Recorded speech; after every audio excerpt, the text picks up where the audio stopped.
Now, let's begin by an explanation of what Temu actually is and how it's different to the online retailers we might be familiar with. Yeah, sure. So Temu is a low-cost e-commerce platform that comes from China. You might or might not have heard of its parent company called Pinduoduo or PDD. But basically, PDD is a domestically facing app for Chinese users, and Temu is the overseas version of that. Now, what is it that makes it so popular? Yeah, so you might have also been browsing the internet and seen an ad on maybe a $20 smartwatch that you can find, or a $10 drone, or perhaps a $1 avocado slicer that you might think it might be useful for your kitchen. And those are sort of the enticing, cool products that Temu is showing as their, what I would call a hook SKU. So an SKU from an e-commerce platform that hooks the user to come into the app or get them to start exploring or downloading the app. And is there something fundamentally different about an app that's, say, built in China and is directly connected with the manufacturers of these products who are also in China?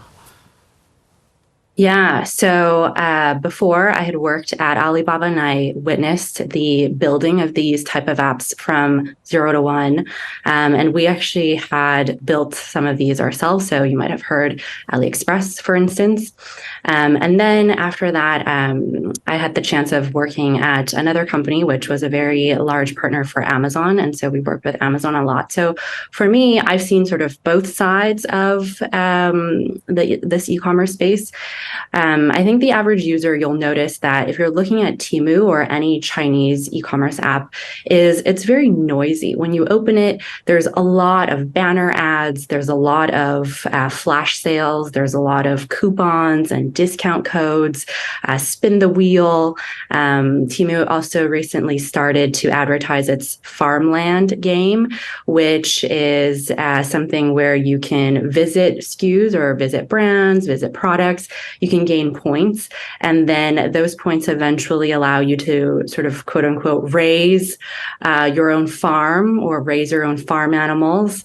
And so those are sort of the things that Amazon is not really doing. Amazon, by design, by their UX, is a lot more simpler, and they are more centered around getting you inside the app, in quickly and out quickly as well. So they're optimizing checkout, while these Chinese e-commerce apps are more designed for discoverability. So they want you to stay in the app as long as possible, browse everything from the avocado slicer to the smartwatch to the bathrobe that you might want. Now, so the consumer gets low prices, but there have been concerns about how our data is being handled. Are those concerns legitimate in your view? I think that's a difficult question to answer, but I think as a consumer, when you're interacting with any digital product, there's something that you have to be conscious of, which is the type of data you are handing over. So there's one layer of data, which is the actual data you're inputting into the app. So your address of where it ships this product, your credit card information, your name, and maybe your birth date, your age. There's another layer of data, though, that is a little more invisible that I think consumers should also be pretty wary of sharing, which is your interactions with the app. So what are you clicking on? How many seconds are you staying with every product or every brand?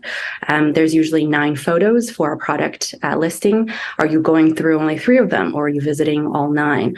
All of those types of data, that's what we call user behavior data. That is also very pivotal for an e-commerce platform's success, because they then use that data to curate their personalization engine and perfect their personalization algorithm to then queue up more products or brands that are relevant for this user. So I would say, always be careful of what you're handing over in terms of data, but it sort of is the same across the board, whether you're interacting with Temu or if you're interacting with Amazon. Sharon Guy, great to have you on the program. Thank you. Yeah, thank you very much.